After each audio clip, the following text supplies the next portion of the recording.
It's 2 world championships for Miguel, going for 3.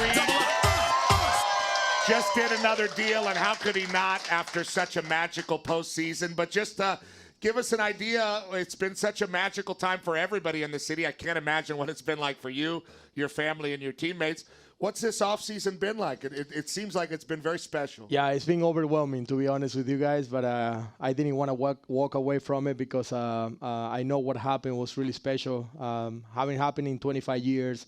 And for us to bring together a city as big as LA together for these last couple games, and not just for those games, but for the whole playoff, when we were down 3-2 against Toronto, going to Canada to play against a team in another country and pull it off that way that we did, and then coming back here and seeing all the people in the streets, not just the World Series and all the fans that travel with us, but going downtown and do the parade and see all the people together. I feel like that's the most special thing on my heart. Not just winning back-to-back champions, but bringing everybody together after a devastating year, starting with all the fire and all the stuff. I feel like the city of LA deserves a team like this that wants to get better every single time, and I'm so proud of being part of this organization. Baseball, look at that. Beautiful opening statement, Miguel. You always hear about when people retire, they say, oh, what do I miss? I miss the clubhouse. I miss, being around the guys. I assume every team's different. It's never the same 25 guys. Baseball's, 162 games in 185 days. So kind of take us through, because it feels like you need it. Like, what is it about this group these last 2 years that is special, that has led to this sort of success? Yeah, kind of the same core. If we see the roster, a couple additions that are always going to be important and impactful, because we're never going to use just the same 26 guys for the whole year. I think Dave Roberts is being really good on making everybody part of the family as soon as we get to spring training. I know it's being 2 different things and so many people that contribute for us to win a championship in back-to-back years. But at the end of the day, it's kind of like the same chemistry with everybody who walks in this clubhouse. The mentality is winning, and the mentality is playing until the last game of baseball every single time. So I feel like that's the part that you excited about getting ready for another year. Is getting excited because you're gonna spend a lot of time with these guys. You're gonna go to battles, and it's gonna be up and downs, and that's the most gratifying thing. Like winning after knowing that a lot of people talk about ruining baseball, talking about doing all this, spending all the money and all that. And I remember in the middle of July, we were in a position where the Padres took over the first place, and a lot of people were talking about a lot of people were talking about that we would never that we weren't good enough. And I think that's what kind of like fool you every single day, because it's like you say, it's a long season. You play a lot of games. You're starting in Japan the year before you start in Korea, and you spend a lot of times away from your family, and these people become your family, and that's what I'm gonna miss the most, definitely when I step away from the game. You mentioned every team's different. You have different players. Either the back of the bench, starters, rotation. All of that. One thing that was different for you was your number. You won a World Series in number 11, and you won a World Series in number 72. For people that don't know, you did that for Roki. Roki came over, he signed. You flip him 11. You go back to your rookie number. What about his abuelo? What about the number 11? So kind of take us through that decision and why it was special. I know you mentioned that was kind of special to win it in 72 as well. Yeah, I mean, I make my debut over 10 years ago, and that was the first number that was gave to me when I came to spring training. I wasn't even supposed to be on the opening day roster for the Dodgers on that year, and they took me to this trip in Australia as a backup player, as a taxi squad guy. And then I make my debut that year, and they asked me what number I wanted to wear. I had a really good spring training, and I got the opportunity to experience my first major league game from the dugout in Australia with them. And I said, you know what, I'm going to wear 72. 72 was a number to me that it means a lot, because it was my first opportunity to play in the big leagues in this franchise that is one of the most iconic franchise in sports, not just in baseball. And then having the opportunity to welcome another guy that it was going to help us, and I knew he was going to be big for us, not just in the future, but in that year. And then Roki Sasaki became one of the most loved players on our team, because he stepped up big in the biggest situation as a closer, a position that he never pitched before. And I think, I'm not going to take all the credit, but I think that's the reason why we do things for other guys, because you want to make them feel good, make them feel part of the family. And that's another thing about this club. We're not selfish. We're trying to put the ego aside, and we're trying to make everybody feel comfortable, because when you feel comfortable, you're going to perform the way that you're supposed to. And that's what happened to Rocky. And I'm happy that he won a championship with number 11, and hopefully he can go to the World Series, to the Hall of Fame now with that number and remember me. There you go. They loved you in Japan for that, right? In Japan, they gave you quite an ovation just because you gave up the number. Yeah, I mean, my relationship with the Japanese fans, my teammates, obviously Shohei, Yoshi, and Rocky, it's been really cool. Ever since we signed Shohei in 24, and then Yoshinobu came along, and last year with Rocky, it's been special. And all the fans in Japan, I want to say thank you to them too, because that's something that I would never imagine that I was gonna be that kind of big time in Japan, just because I play along with Shohei and I do like a little handshake.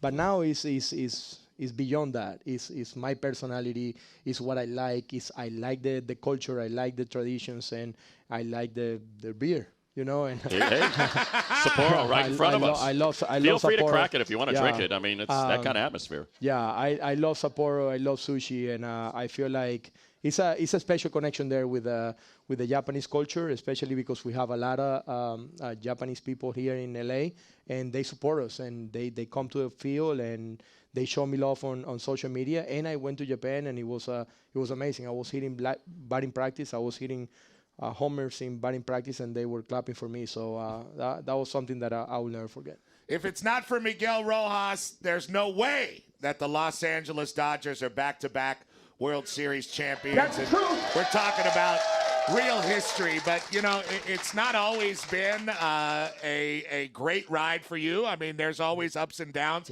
in anybody's career. You've been other places. Like you said, we talked to you 10 years ago. What keeps you, because it's hard to have a fire for a long time for anything, what keeps you competing and leading?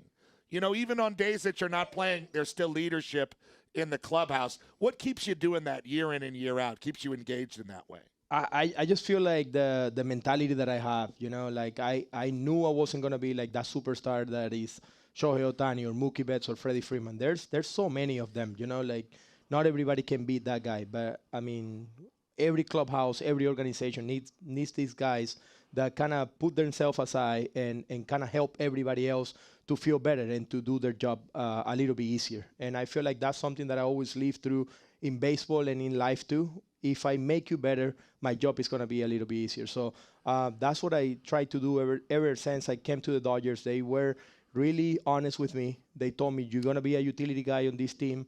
I need you to bring your presence, your leadership, and everything that you've been going through with the Marlins organization. I know I didn't win there, but I still like got a lot of experience from like leading a clubhouse, being the veteran in that clubhouse.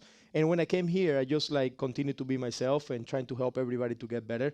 And I think that's why my mentality of always being ready for my opportunity, and instead of like asking for time or being mad because I wasn't playing every day. And like you say, my career has been through up and downs, but I never quit on my abilities. I always believe in myself, and I feel like I knew my opportunity was going to come. I didn't know that it was going to be in Game 7 of the World Series, and I was going to hit a home run that tied the game to give us an opportunity. Yeah. Exactly right. To be honest with you guys, I'm more proud of the way that I play in Game 6 because I put a display on my defense, which is something that There we go. that a lot of people know me for. They know me for my defense, and I feel like that's the reason why Dave Roberts put me in the lineup, not to hit a home run, but to play my defense, to inject that energy that I could bring, because I was making jokes with the hitting coaches that my body was really fresh because I haven't played in a long time. So I got all the energy from all the energy drinks that I was taking, and I put it all in that Game 6. So Yeah, It's that not makes me just the feel so proud. pitchers that drink the energy drinks. You guys It's too. everybody. Yeah. Because sometimes we have some of the bullpen guys come over here, and the amount of energy drinks they drink is like dangerous, peligroso. It's crazy. So many energy drinks to play 162 games in 185. Yeah. Plus all the travel, not sleeping on the plane because you play cards the whole night. So, yeah. And we're getting older. We're not a young team. We got a lot of 30, mid-30s guys on this team. So that can be a positive but a negative at the same time. Well, you brought it up, the defense. So let's, shoot, we get to the big stuff straight out the gate here. So what was the tougher play? Was it Game 6 and digging that thing out for the game-ending double play, or was it throwing that ball home? And, I mean, it's a fraction of an inch from losing the World Series and extending the game and ended up winning it in 11. Yeah, you just answered the So which one was question. which one was they were both huge. Was there one that was a harder play to make? Game 7, play at the play, because it's a do or die play. You know, like if you misplay the ball, if you bobble the ball, if you don't make a great throw, game's over. Game 6, I mean, I did my best to kind of keep the ball in front of me, but we still got an opportunity to win the game after because we got 2 outs. Obviously, you want to finish the game there. You don't want to give them another opportunity to score runs. But it was a great play. Don't get me wrong. But Game 7 is bases loaded, 1 out, and if you don't make the play, you lose the World Series. And all the work that you do throughout the year is kind of like empty because you didn't win. So just like when you fielded that ball, you're obviously way up on the grass right there.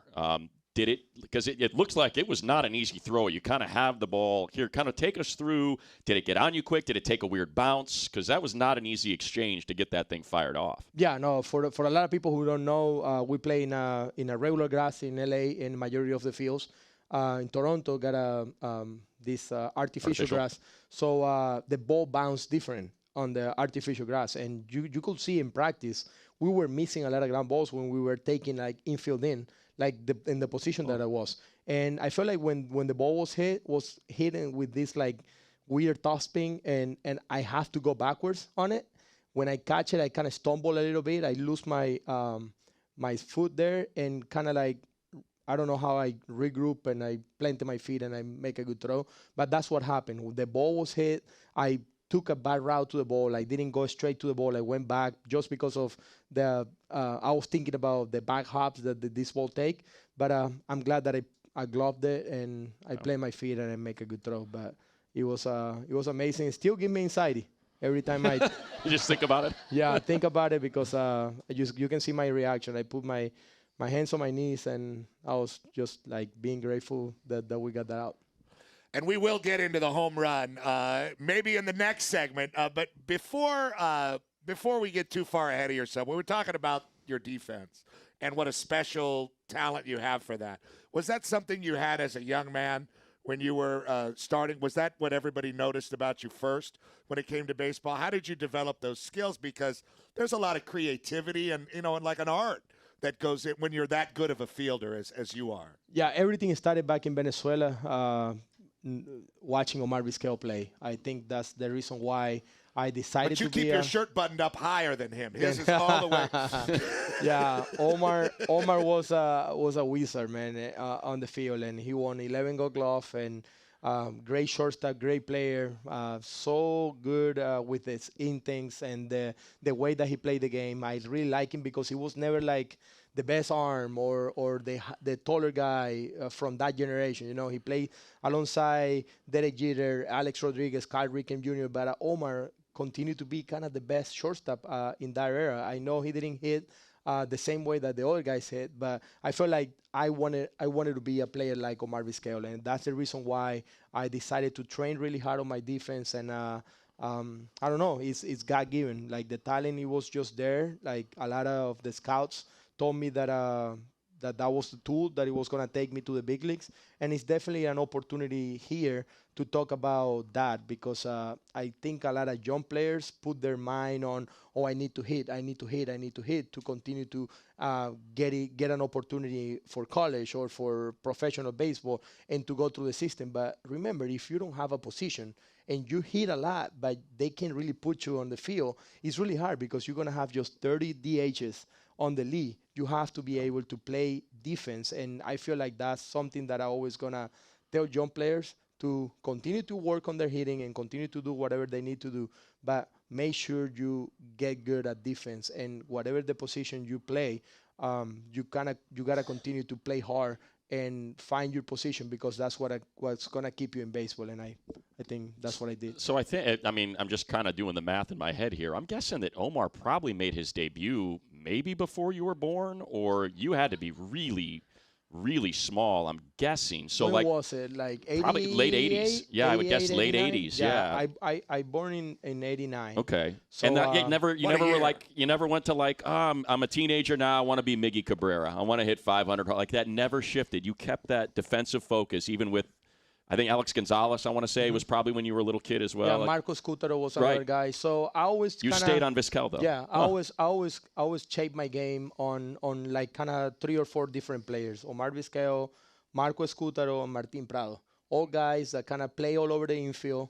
Vizquel was always a shortstop; he never moved. But Martin and Marcos Cutero kind of taught me something really special. Always play short and be a shortstop that can play other positions. And I feel like that's what opens me the door to play in the big leagues, kept me in the big leagues for a long time, and continue to give me job. Because it's not because I hit 20 homers. It's because my personality, my leadership, and all that you guys already talk about. But my defense is what kind of gave me a job year after year. And it's because I took a lot of pride of it, and I wanted to be the best at defense. So I shaped my game out of those 3 guys. Pretty easy guy to interview, huh? No doubt. Mookie Betts credits you for helping him learn the position of shortstop. How good of an estudiante is Mookie? The best. I think not just because he's a good student. He's kind of he's in love with the game, but his work ethic is what takes him to the next level. I feel like whatever he wants to do, he can do because of he works on it really, really hard every single day. He found his groove this last year.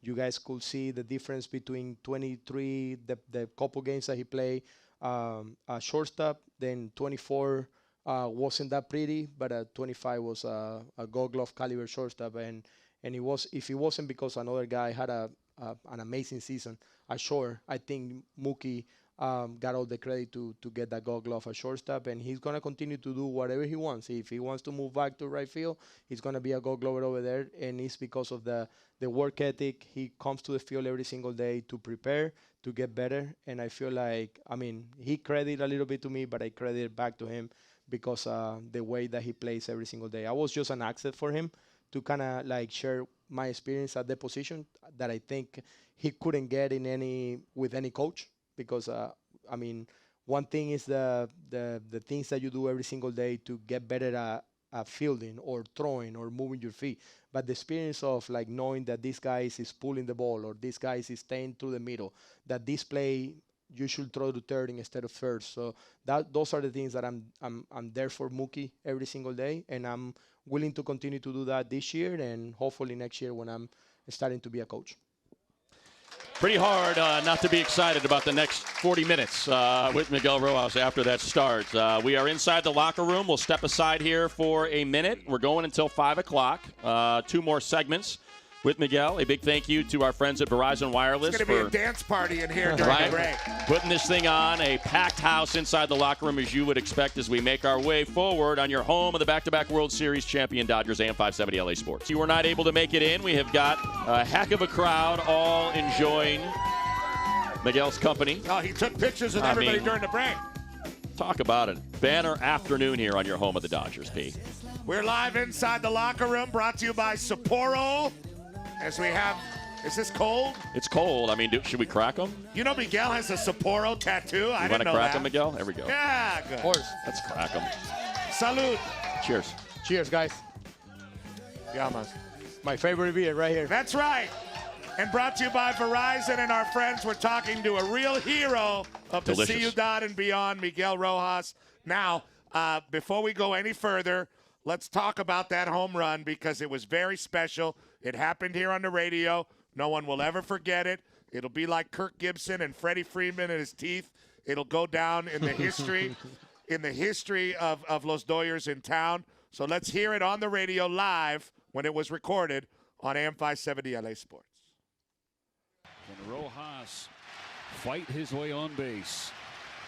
Full count, Hoffman delivers. Rojas hits it in the air, left field. This ball's got some carry. It is gone! It's gone! And Game 7 is tied! Miguel Rojas off the bench in Game 6, on the board in Game 7. Now, we all know where we were, and we know where he was. He was in Canada. Now, whenever something like that, we talked about the defense in Game 6, but whenever something like that happens, and you've been a pro for so long, were you thinking about it? Do you think about those moments in bed where, what happens if I do this, or what happens if I do? Could you ever imagine something like that happening? Yeah, I mean, I dream of it, but I never knew that I was going to get the opportunity to do that, especially in Game 7. Obviously, I'm not a home run hitter, and not many people will remember me as a big home run hitter. But now that I hit that homer, everybody will think about it, right? I'm a home run hitter. You're a home run hitter, all right. Yeah, that's something that he talks a lot about, preparation and being ready for the moment. And I continue to quote Doc because when we get to spring training a couple years ago, he said something that it was really impactful, not just for me, but for the whole clubhouse. I feel like a lot of people wanted to be in that opportunity and ask for the chance to have that big moment. 3-2, 2 outs. I want to be on the mound until you really got the chance. Like right. Are you really gonna have your mentality, and you're gonna have to keep your composure and do everything that you need to do in practice to be ready for that moment? And I think that's what I was thinking when I was on the bench, because if you have a spot on the roster, you're always gonna have the opportunity to get something like that. And that moment was, for me, the biggest moment of my career, and always gonna live between me, my family, and the city of Los Angeles, because that was really special, and for me to hit that ball and kind of gave us an opportunity to win. Everywhere but Canada, they loved it. Yes. I mean, I would say exactly. From Venice with all of North America except for the top. You always hear, like, a lot of times with players, they'll say, oh, well, when you hit the home run, what were you looking? And they usually say, like, I wasn't looking to hit a home run. I've got to believe 3-2, Shohei Ohtani's on deck. You really probably weren't thinking of hitting a home run, were you? Or was that pitch so grooved that it changed? It's hard for us to fathom, like, a spherical object coming at 95 miles an hour, and you can make those sort of split-second decisions. So kind of what went into that swing? Yeah, the thing is, like, he kept me, like, thinking and guessing what he's going to throw, because I guessed wrong from the beginning. I guessed that he was going to throw me a fastball away, because I just got a good base hit in my second at bat against Kershaw with a slider, with a hanging slider. I hit it to left, and I felt like, okay, I got a hit against the slider. He's probably going to attack me a little bit different. He don't want to walk me. He wants me to put the ball in play. So I thought he was going to throw me a fastball away. He threw me a slider in the dirt, and I swing through it. And I think that pitch kind of make me lock it in a little bit more and make me let the ball travel. We talk about that when a guy throws 94, 95, it's a little bit easier. But this guy was throwing 96, 97, almost 98 miles per hour. And it's really hard to let the ball travel and be on time for the fastball. So I felt like what kind of gave me the confidence to do that was the third and fourth pitch. They were fastballs away, and I was able to foul the back to right field. And I was letting the ball travel. And I said, okay, I got time. I can let the ball travel. I'm hitting his best fastball. So let's see what he's going to throw now. So he threw me a bad slider that it was kind of like open in. And then he home one, and I was able to put a good swing on it. But like you say, I wasn't thinking to hit a home run. I mean, everybody knows that I'm not a power hitter. I was just trying to get on base for Shohei to get the opportunity to tie the game with a big swing of our big guy, But I was able to do it. Did you know it was going out? I hit it. I knew I hit it good. I was running hard because I thought because of the big fence in left field. But then when I saw the bullpen guys looking up like this, okay, I tied the game. What did Shohei say to you when you came? Yeah, exactly. Big applause. So you tie the game. Shohei's coming. We always see like a high five. You guys had a little bit of an exchange there. What did he say to you when you came back to the dugout? Yeah, Shohei flew out in the first pitch Right. to left field. And one thing that happens before that is I'm seeing Blake Snell on the bench. He's pitching, right? And he has to pitch the bottom of that inning to give us the opportunity to win the game after. And he's just like quiet, like focused on going back to pitch. He was just clapping. Well, when everybody else is screaming like we won the World Series already, you know, that kind of like made me realize that we still got work to do. You know, like we haven't won the game. We just like did something really special because I mean we're down to our last 2 outs. But Shohei, when he flew out, he came back to the dugout. I'm just walking back to put my helmet on the rack. And he just told me that, hey, Miggy, you can't retire now. You have to play for 10 more years.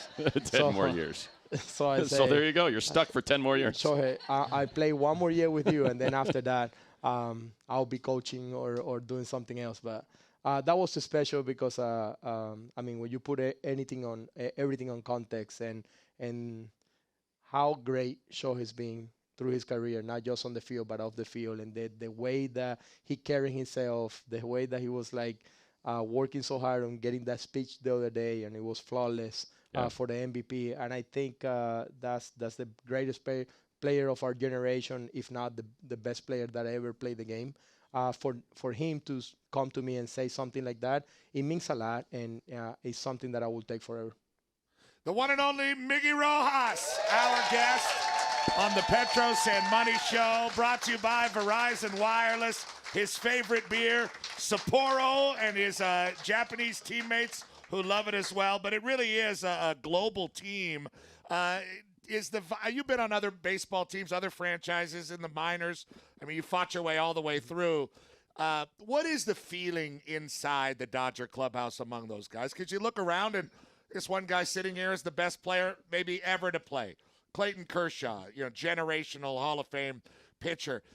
What's it like, on a day-to-day basis being around all those guys and leading those guys? Yeah, it sucks because they become human beings, to you. And I mean, they're not superstars or superheroes anymore to you. But that's what is really cool, like that you get to for your family, your son, and the people around you to get to be with these people. And when you get in the clubhouse, it's like a good connection that not everybody else can see. And it's really, really cool to see the other aspects of just the player and see what kind of people they are and where they're coming from and the different culture and the way that they like things. It's pretty special because in this clubhouse we have so many different players from different cultures coming in with the same goal. And Muncie. And Muncie. Yes, that's right. It's a different creature too, even when he's American. But that's the most special. The most special thing about this team is that everybody who walks in this clubhouse, doesn't matter who it is, the mentality change, and it's all about the Dodgers and about the winning that we have, the winning culture that we created.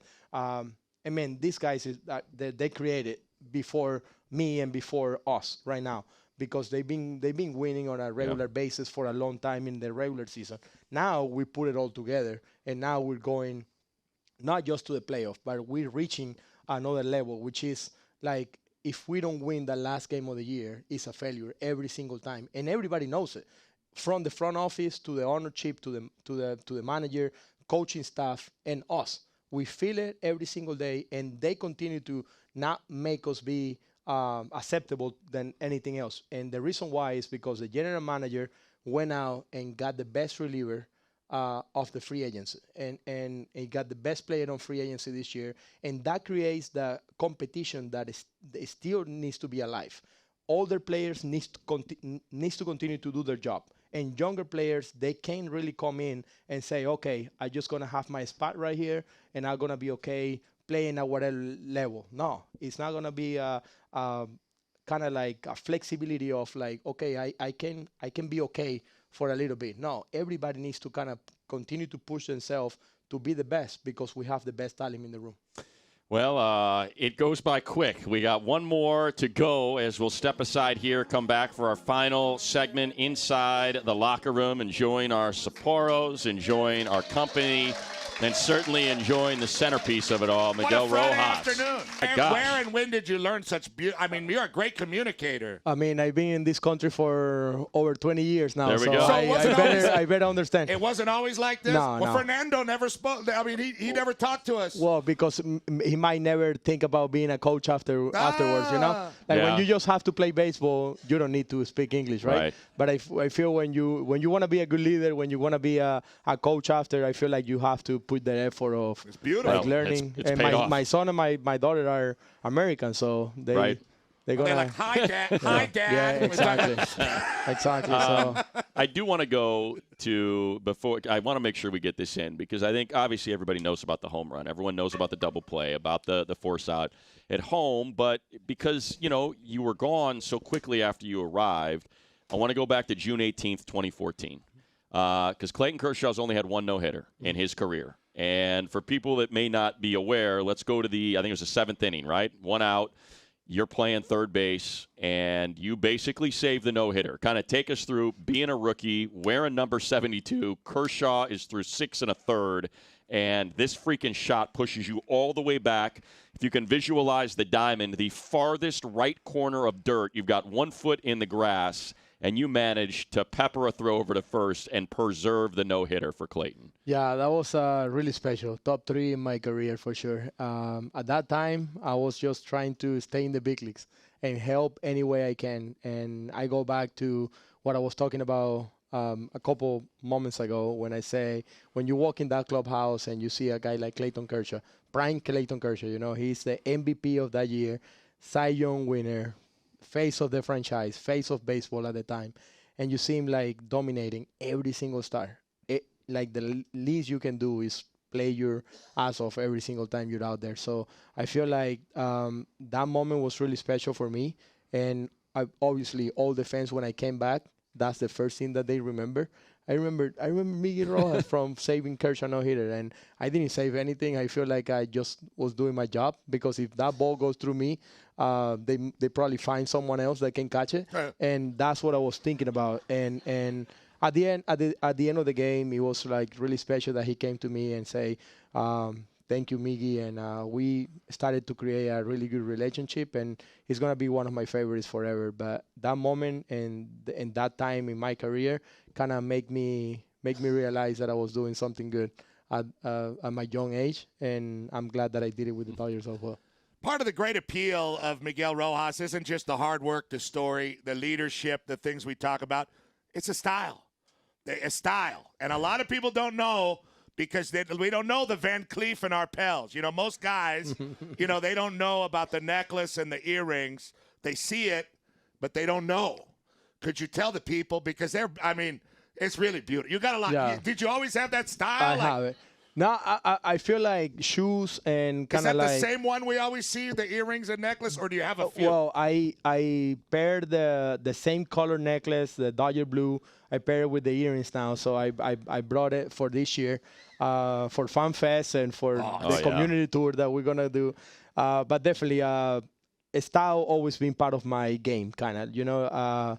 I love shoes. I love the Jordan brand. I love Nike brand, and I trying to kind of like reflect my personality through my shoes when I play baseball, right? Because you can't really wear too many things or too many colors, especially when I was coming into the league. It was a rule that you have to wear certain colors, and that changed over time.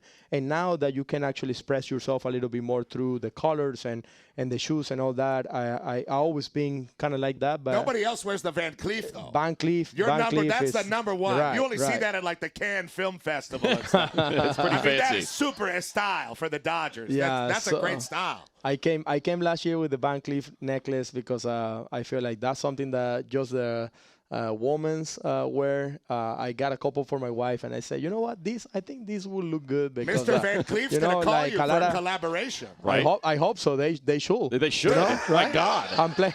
Nobody's pushed Van Cleef more than you. I'm playing on the biggest Exactly. biggest stage with the biggest team in the world. So But no, it was really cool to see a lot of people like kind of connecting with me and the stuff that I was wearing. And actually, a lot of people from Van Cleef reach out to me and say, "Hey, you don't even know how many people came during Christmas."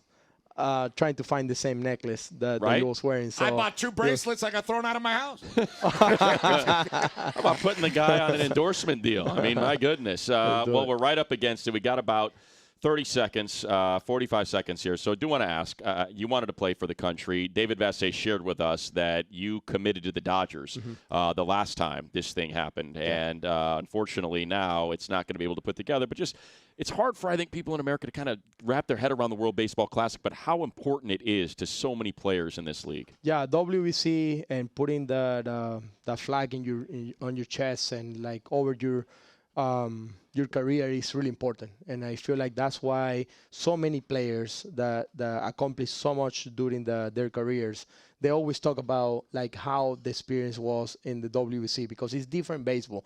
It's a game 7 every single game that you play. It doesn't matter who you go against. And I mean, in 23, I had the opportunity to go. I was on the roster and everything was clear with my insurance. But then Gavin Lux went down and the Dodgers asked me to stay to prepare to play shortstop for a full season. And I decided to do that. I couldn't go to the WBC. And then this year, just because of my age, I'm turning 37 by the start of February. And the insurance company say, I'm sorry, we can't really insure your contract with the Dodgers, and it's really hard for me to kind of like go out there and take away from what we can do for a long season. So it's kind of sad, and I feel like I want the best for the country, want the best for the team, and that's why I wanted to go, because I feel like I can help them to accomplish what they want. But at the end of the day, it will be another opportunity, hopefully, as a coach.